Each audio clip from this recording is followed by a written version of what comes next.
Менди и Сидибе да открутят топката. Има огромна дупка в защитата на ЦСКА. Несполучлив удар на Джордан.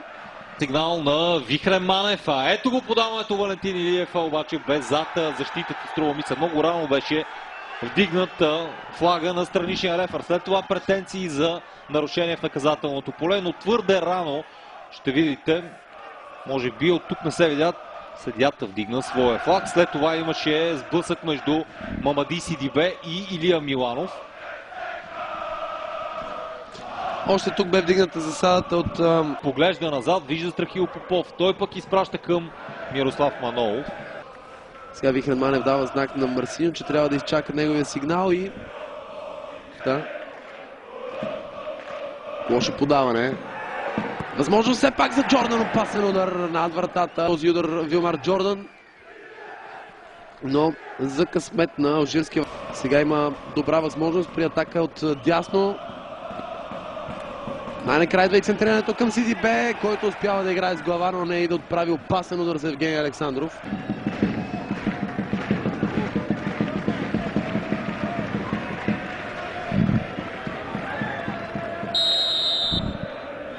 Решава да центрира Джезула. Хубаво подаване и какъв пропуск на Васил Боджиков. На 3-4 метра. Това беше на чистото положение, без съмнение от началото на двубоя. Без абсолютно никакво съмнение, Литекс тук можеше да поведе срещу ЦСКА.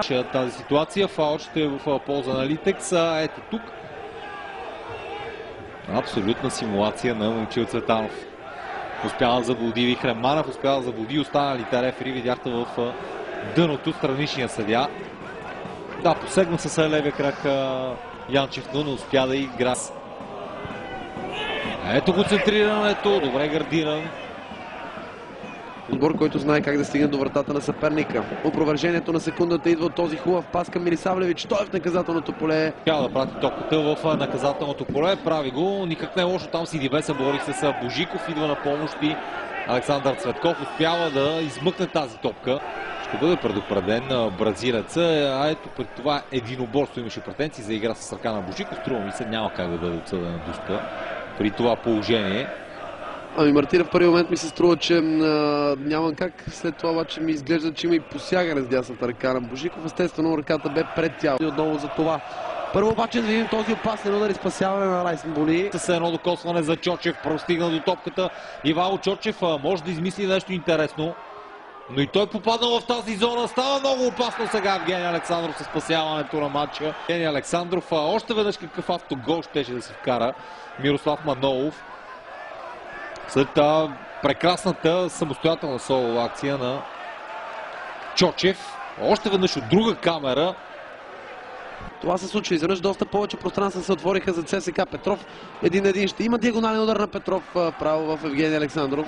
Отвориха се пространство определено. Ето и сега подобна ситуация. Чудесно спиране на Гардина Гъргоров. Няма кой да нанесе удар, обаче там Кировски е изпреварен от защитник. Ще действа на върха на атаката. Джордан е изваден. Очевидно няма повече сили. Ето, че Минчев веднага е замесен в нещо интересно в наказателното поле. Топката е в Златинов. Златинов опитва удар.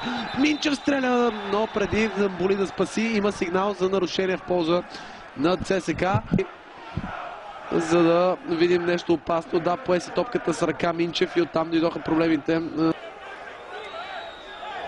Травмата на Антон Недялков. Това обаче няма да попречи на ловчанлии да завършат двубой при равенство с ЦСКА 0-0 между тези два отбора в дербито от междинния 22-и кръг в А група.